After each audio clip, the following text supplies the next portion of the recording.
ഇപ്പോൾ ആപ്പിൾ ഐഫോൺസിൽ നമ്മൾ conference call ചിലപ്പം ചെയ്യുന്നുണ്ടാവും.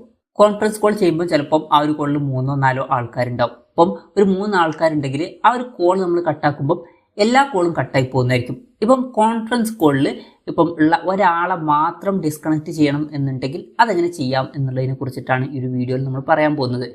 ഇപ്പം അതിന് വേണ്ടിയിട്ട് ആദ്യം കോൺഫറൻസ് കോൾ ചെയ്യുക. കോൺഫറൻസ് കോൾ ചെയ്യാൻ എന്താ ചെയ്യേണ്ടതെന്ന് വെച്ചാൽ ആദ്യം ഒരു കോൺടാക്റ്റിലോട്ട് കോൾ ചെയ്യുക. അത് കഴിഞ്ഞിട്ട് നെക്സ്റ്റ് കോൺടാക്റ്റിലോട്ടും കൂടി കോൾ ചെയ്യുക. ഇപ്പം ഞാനൊരു എക്സാമ്പിളിന് ഈ ഒരു കോൺടാക്റ്റിലോട്ട് കോൾ ചെയ്യാണ്. ഇപ്പം കോൺഫറൻസ് കോൾ കണക്റ്റ് ആക്കാനാണെന്നുണ്ടെങ്കിൽ ഇപ്പം ഇവിടെ മെർജ് കോൾസ് കാണാൻ പറ്റും. അതിൽ ക്ലിക്ക് ചെയ്താൽ അത് കോൺഫറൻസ് കോളായിട്ട് മാറുന്നതായിരിക്കും. ഇപ്പം ഇതിലൊരു പ്രശ്നം എന്താ വെച്ചാൽ നമ്മൾ ഈ ഒരു കോൾ കട്ട് ചെയ്യുകയാണെന്നുണ്ടെങ്കിൽ എല്ലാ കോളും കട്ടാവുന്നതായിരിക്കും. പക്ഷേ ഇതിൽ ഏതെങ്കിലും ഒരു കോളറെ മാത്രം നിങ്ങൾക്ക് ഡിസ്കണക്ട് ചെയ്യണമെന്നുണ്ടെങ്കിൽ ഇവിടെ ഐ ബട്ടൺ കാണാൻ പറ്റും. ജസ്റ്റ് അതിൽ ക്ലിക്ക് ചെയ്യുക. ക്ലിക്ക് ചെയ്തിട്ട് കോളിൽ നിന്ന് ഏത് കോൺടാക്റ്റിനെയാണോ ഒഴിവാക്കേണ്ടത് ആ ഒരു കോൺടാക്റ്റിൻ്റെ താഴെ എൻഡ് എന്നുള്ളത് കാണാൻ പറ്റും. ജസ്റ്റ് അതിൽ ക്ലിക്ക് ചെയ്യുക. ക്ലിക്ക് ചെയ്യുകയാണെന്നുണ്ടെങ്കിൽ ആ ഒരു ആൾ മാത്രം അതിൽ നിന്ന് ഡിസ്കണക്റ്റ് ആവുന്നതായിരിക്കും.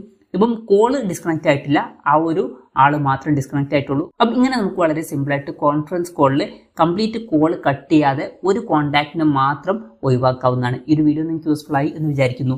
എന്തായാലും ഈ ഒരു വീഡിയോ പറ്റിയിട്ടുള്ള നിങ്ങളുടെ ജെന്യൂൻ ആയിട്ടുള്ള അഭിപ്രായം ജസ്റ്റ് ഒന്ന് കമൻറ്റ് ചെയ്യുക. അതുപോലെ തന്നെ ഇതുപോലുള്ള വീഡിയോസ് ഇനി കാണാൻ താല്പര്യമുണ്ടെന്നുണ്ടെങ്കിൽ ഈ ചാനൽ സബ്സ്ക്രൈബ് ചെയ്യാവുന്നതാണ്.